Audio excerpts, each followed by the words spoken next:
बांग्लादेशी, अगर है भी तो गरीब आदमी है ना, रिक्शा चला रहा है, 12 घंटे फैक्ट्री में काम कर रहा है, क्या पहाड़ उखाड़ लिया उसने आपका?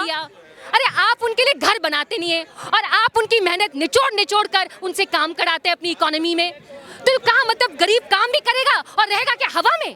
कहीं ना कहीं तो घर बनाएगा ना। और यहाँ पर हम सांप्रदायिक दंगा फसादी राजनीति चलाकर जो ये बड़ी बड़ी पार्टियां कर रही हैं, बीजेपी कर रही हैं, उनका उसमें फायदा है ना। शहर तो बढ़ता जा रहा है, शहर बढ़ता जाएगा तो आप उसका डेवलपमेंट करेंगे, ये नहीं कि आप हर 2 महीने बाद कहीं जाके तोड़फोड़ कर देंगे।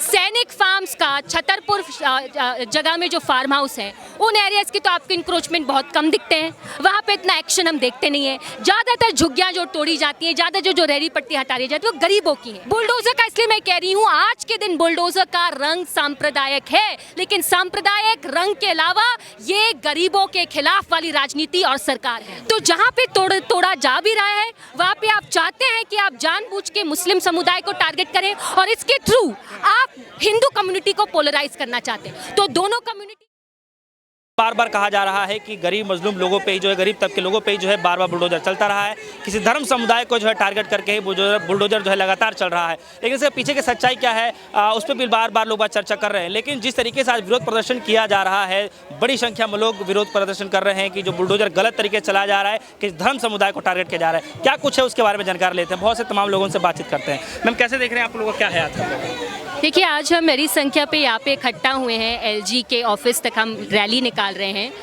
क्योंकि इन दिनों में जो भी डेमोलिशन ड्राइव हुआ है, शाहीन बाग को देख लीजिएगा, जहांगीरपुरी को देख लीजिएगा, आज सीलमपुर में भी डेमोलिशन का ऐलान हुआ था।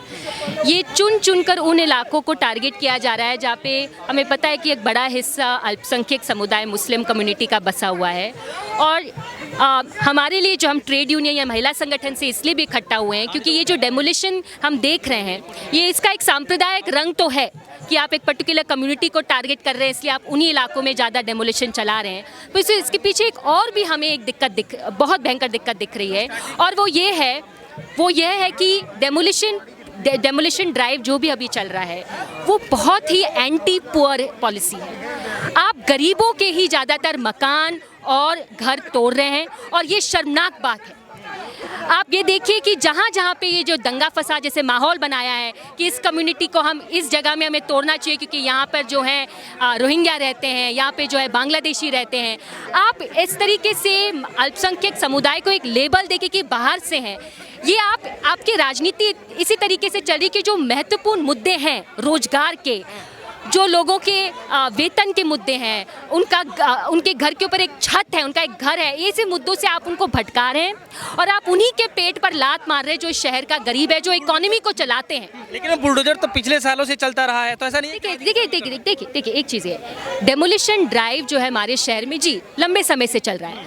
हमारा ये जो मानना है कि लंबे समय से जो डेमोलिशन होता है उसका बोझ जो है हमारे शहर का गरीबों को उठाना पड़ता है। उनको इंक्रोचमेंट जो है सबसे ज़्यादा गरीबों का दिखता है।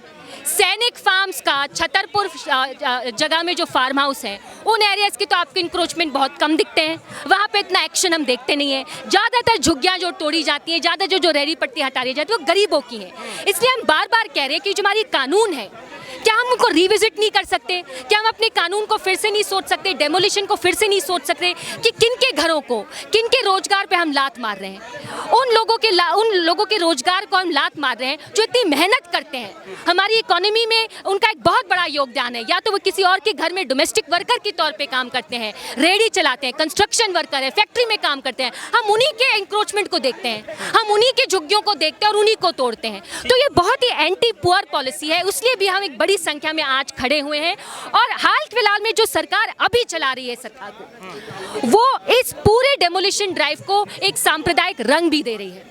तो जहाँ पे तोड़ा जा भी रहा है, वहाँ पे आप चाहते हैं कि आप जानबूझ के मुस्लिम समुदाय को टारगेट करें और इसके थ्रू आप हिंदू कम्युनिटी को पोलराइज करना चाहते हैं। तो दोनों कम्युनिटी के गरीब अलग रहेंगे, धर्म के हिसाब से ही बटे रहेंगे, और अपने जो कॉमन इश्यूज है, कॉमन डिमांड्स हैं, उस पर हिंदू मुस्लिम साथ नहीं आएगा। लेकिन दूसरे पक्ष के लोगों से हम बातचीत करते हैं तो कहते हैं तो क्या करें, सड़क पे बना लेंगे घर, सड़क पे दुकान खोल लेंगे। देखिए, कोई सड़क पे बना रहा था क्या घर? हम जाके देखें कि कहाँ कहाँ तोड़ा गया है। मतलब ये सीधा सीधा झूठ है। 20-25 साल से, लंबे समय से लोग वहाँ पे रह रहे हैं और आपने कोई भी रेगुलराइजेशन पॉलिसी, रेगुलराइजेशन, रीसेटलमेंट का आपका कोई ठोस प्लान नहीं रहा है। मास्टर प्लान पे मास्टर प्लान निकाल रहे हैं हर 10 साल पे, लेकिन गरीबों के लिए अच्छे जगह हो रहने के लिए आप स्लम्स जो इनको रीडेवलप कीजिए, उसके लिए आपने कोई बड़ी घोषणा या कोई प्लान बनाया नहीं है। तो जिम्मेदारी किसकी बनती है? सरकार की बनती है। आपने अपने मास्टर प्लान में, आपने अपने स्लम डेवलपमेंट में, आपने अपने रेगुलराइजेशन पॉलिसी में इन सारी चीज़ों को लंबे समय से नज़रअंदाज किया है और आज आप कह रहे हैं कि नहीं, दोषी तो वो लोग हैं, उन्होंने बना दिया। अरे आप उनके लिए घर बनाते नहीं है और आप उनकी मेहनत निचोड़ कर उनसे काम कराते हैं अपनी इकोनॉमी में। तो कहाँ, मतलब गरीब काम भी करेगा और रहेगा क्या हवा में? कहीं ना कहीं तो घर बनाएगा ना। और आप वहाँ पे सुअर लाइन बनाएंगे, आप वहाँ पे उस जगह पे सड़क बनाएंगे, आप उस जगह को डेवलप करेंगे या नहीं करेंगे? करना तो पड़ेगा ना। शहर तो बढ़ता जा रहा है, शहर बढ़ता जाएगा तो आप उसका डेवलपमेंट करेंगे। ये नहीं कि आप हर 2 महीने बाद कहीं जाके तोड़फोड़ कर देंगे। मतलब लोग जानवर नहीं है ना, लोग यहाँ पे आकर बसे हैं, काम कर रहे हैं, मेहनत कर रहे हैं, परिवार के साथ रह रहे हैं, परवरिश कर रहे हैं बच्चों की।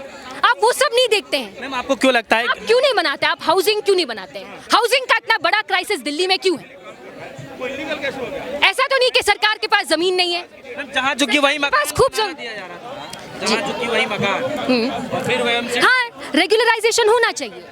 अलग अलग समय पे जब आंदोलन हुआ है तो सरकारों ने रेगुलराइज किया है कॉलोनीज को, तो अब क्यों नहीं? अब क्यों नहीं? क्योंकि आपको सूट कर रहा है कि आप डेमोलिशन का इस्तेमाल करके हिंदू कम्युनिटी, मुस्लिम कम्युनिटी को पोलराइज करें और सांप्रदायिकता पर ही अपनी राजनीति चलाते रहे।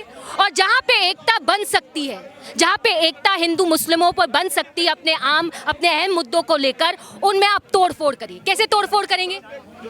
हमेशा आप धर्म का मुद्दा उठाकर, ये इनकी राजनीति है। आपको नहीं लगता है कि किसी भी हिंदू मजदूर जो 5,000 रुपए कमाता है आनंद पर्वत में काम करके, उसके बीच में, और एक मुस्लिम मजदूर जो 5,000 रुपए कमाता है पहाड़गंज में कहीं पे काम करके, उनके बीच में एकता बन सकती है? दोनों का अधिकार बनता है कि हम इतनी मेहनत करते हैं, 12-13 घंटे काम करते हैं, हमें 5,000 रुपए क्यों मिल रहा है? एकता बनने की पूरी संभावना है और ट्रेड यूनियन मूवमेंट उनके बीच में एकता बनाने की कोशिश करता है। लेकिन सांप्रदायिक पार्टियां जो हैं, रूलिंग पार्टियां जो हैं, आके उस एकता को बनने नहीं देती है, बार बार धर्म का नारा दिखा के। अरे पता है नहीं, वो मुस्लिम नहीं, वो रोहिंग्या है, वो बांग्लादेशी है। क्या फर्क पड़ता है रोहिंग्या है बांग्लादेशी? अगर है भी तो गरीब आदमी है ना, रिक्शा चला रहा है, 12 घंटे फैक्ट्री में काम कर रहा है। क्या पहाड़ उखाड़ लिया उसने आपका? क्या आपका दुश्मन बन गया वो? बिजली चोरी कर रहा है क्या आपका? अपने 5,000 रुपए में से 2,500 तो कमरे का रेंट चला जाता है, 1,000 रुपए सब मीटर का रीडिंग पे चला जाता है। लोग गरीबी में रह रहे हैं, चाहे वो हिंदू हो, मुस्लिम हो, ईसाई हो। वो अपने मुद्दों पे लड़ना चाहते हैं, सरकारों पर सवाल उठाना चाहते हैं। और यहाँ पर हम सांप्रदायिक दंगा फसादी राजनीति चलाकर, जो ये बड़ी बड़ी पार्टियां कर रही हैं, बीजेपी कर रही हैं, उनका उसमें फायदा है। बुलडोजर का इसलिए मैं कह रही हूँ, आज के दिन बुलडोजर का रंग सांप्रदायिक है, लेकिन सांप्रदायिक रंग के अलावा ये गरीबों के खिलाफ वाली राजनीति और सरकार है। इसलिए हम यहाँ पे जमे रहेंगे और लड़ते रहेंगे। आपको भी लगता है मैम कि बुलडोजर की शोरगुल और आवाज के पीछे जो है मुद्दे वो दबते जा रहे हैं? एकदम। आपको नहीं लगता कि कोरोना काल में जो अभी भी चल रहा है, लोगों के लिए ज्यादा महत्वपूर्ण मुद्दा अस्पताल में आपका इलाज हो, अस्पताल का मुद्दा, बच्चों के लिए स्कूल है पढ़ने के लिए, अच्छी सरकारी स्कूल है पढ़ने के लिए, बिजली पानी है, रोटी है खाने के लिए, क्या ये मुद्दे ज्यादा इंपॉर्टेंट नहीं है लोगों के लिए? लोगों के लिए ये मुद्दे ज्यादा इंपॉर्टेंट है। लेकिन आप देखते हैं कि जो बड़ी बड़ी मेन स्ट्रीम पार्टियां हैं, वो बार बार धर्म का राजनीति चलाकर लोगों का ध्यान उनके सच्चे मुद्दों से भड़का रहे। लेकिन लोग हमेशा भड़कते नहीं है। देख लीजिए ना, आज लोग इकट्ठा हुए, अलग अलग जगहों से आए हैं। क्यों? क्योंकि हर बार लोग बुद्धू नहीं होते हैं, लोग भी मुद्दे समझते हैं, लोग भी देख लेते हैं कि कौन सी चीजों को छुपाए जाने की कोशिश की जा रही है। लोग सरकारों की, बड़ी बड़ी पार्टियों की चाल समझते हैं। इसलिए मैं कह रही हूँ कि पहले भी लड़ झगड़ कर लोगों ने डेमोलिशन पहले भी रुकवाया है, रेगुलराइजेशन स्लम्स का करवाया है, आज भी वो लड़ाई चलती रहेगी। आपको क्या लगता है आज यहाँ पे 1000 लोग आएंगे, 1000 लोग वापस अपने इलाकों में जाएंगे, इस बात को फैलाएंगे और जब भी जहाँ भी बुलडोजर पहुँचेगा वहाँ पे तुरंत एक्शन होगा, लोग इकट्ठा होंगे, लोग लड़ेंगे, बुलडोजर को रोकने की कोशिश करेंगे अपने अपने इलाकों में। तो लोग तो अपने मुद्दों को लेकर अपनी रोजी रोटी, अपने घर, अपने रोजगार को बचाने के लिए लड़ेंगे। अतिक्रमण हटाना गलत है, एकदम गलत है, एकदम गलत है। जो भी कानून है उसको रिविजिट करना चाहिए और हमें अपने शहर के मास्टर प्लान 2021 को भी रिविजिट करने की जरूरत है। उसमें कितना हाउसिंग फॉर पुअर के बारे में सोचा गया है, आप और मैं जानते हैं, जीरो। अमीरों के लिए डीडीए बड़े बड़े घर बनाता है, गरीबों के लिए नाम के वास्ते कुछ 100, 200, 300 फ्लैट बनाता है, लेकिन कितने लोग यहाँ पे मेहनत करने आते हैं?